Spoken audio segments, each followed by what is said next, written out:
Budget session भी है, तो सर क्या इश्यूज रहेंगे बजट सेशन में? देखो, पहले तो परंपरा है जी कि जब भी हाउस लगता है या लगता था पहले, तो हाउस लगने से पहले चाहे वो रूलिंग साइड हो या अपोजिशन हो, अपने लेजिस्लेटर्स की मीटिंग लेते हैं और अपनी तैयारी करते हैं कैसे हमने उस सेशन में बिहेव करना है, क्या हमारे मुद्दे होंगे, क्या हमको हाईलाइट करना है, तो उसका चर्चा तो होता ही है।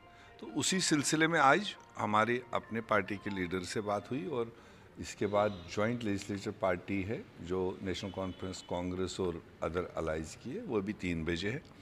तो वहाँ एजेंडा जो भी होगा सरकार को आगे चलाना है। हम ये मानते हैं कि अभी 4-4.5 महीने हो गए सरकार बने हुए।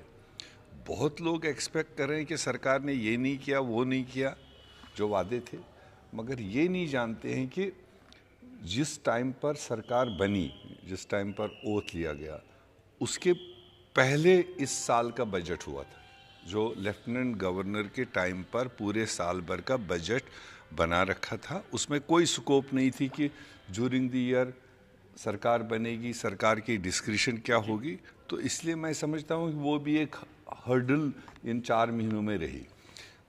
अब चूंकि ये बजट सेशन जो लगेगा ये 2025 और 26 के लिए बजट पेश करेगा, तो उसमें डेफिनेटली जो पॉपुलर सरकार के जो उनके सामने लोगों के इश्यूज आए होंगे या जो उनने इलेक्शन मैनिफेस्टोज दिए होंगे, कहीं ना कहीं वो इश्यूज और वो मैनिफेस्टो के आइटम आने वाले बजट में रिफ्लेक्ट होंगे, जो आने वाले साल में ये सरकार उसको पूरा करने की कोशिश करेगी। स्टेटहुड की बात आप कर रहे हैं, क्या स्टेटहुड का कोई रेजोल्यूशन असेंबली में पास किया जाएगा? Assembly you are the part of the part and parcel of the assembly से तो पास हो ही चुका है, पिछले सेशन में हुआ।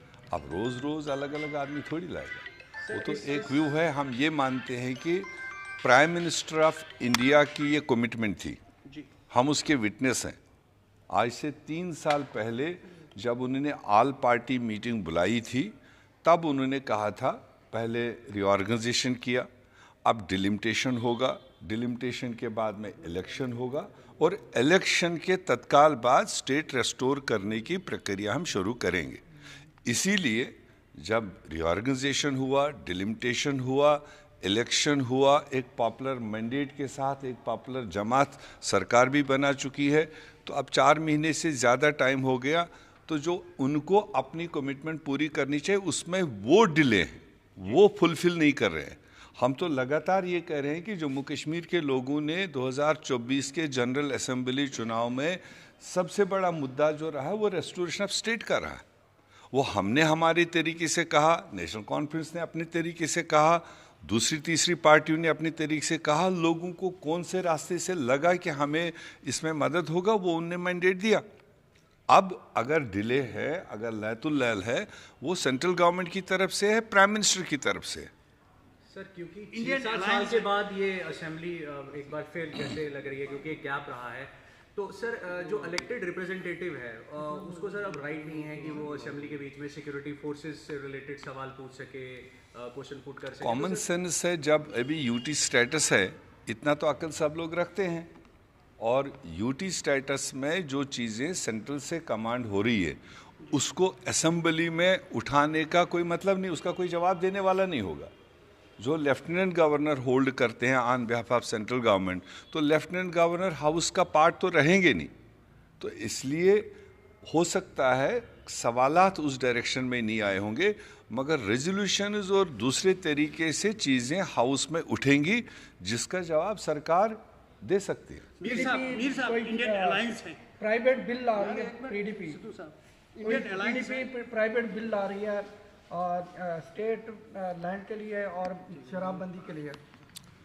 अभी तो जुमा 8 ही दिन हुए जब वो खुद सरकार में थे और भारतीय जनता पार्टी के साथ थे, और हम तो ये मानते हैं वो चीज़ ज़्यादा संजीदा माना जाता है जो लोगों ने मैनिफेस्टो में दिया होगा।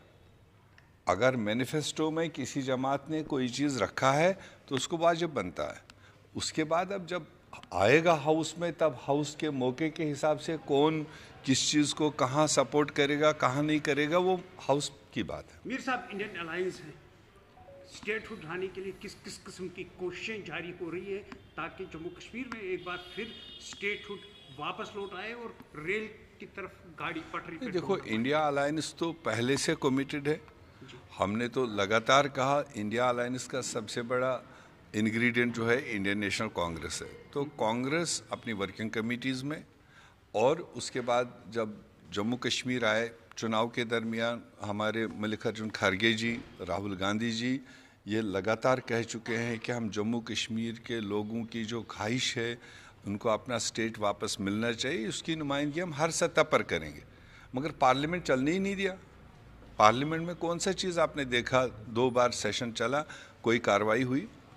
वो तो दूसरे तीसरे इश्यूज़ में ही मतलब निकल गया। तो कार्रवाई चलती तो इंडिया अलायंस के लोग आपस में मिल बैठ के भी जम्मू कश्मीर के इशू को, जो पेंडिंग इशू उसको लेकर बात कर सकते हैं।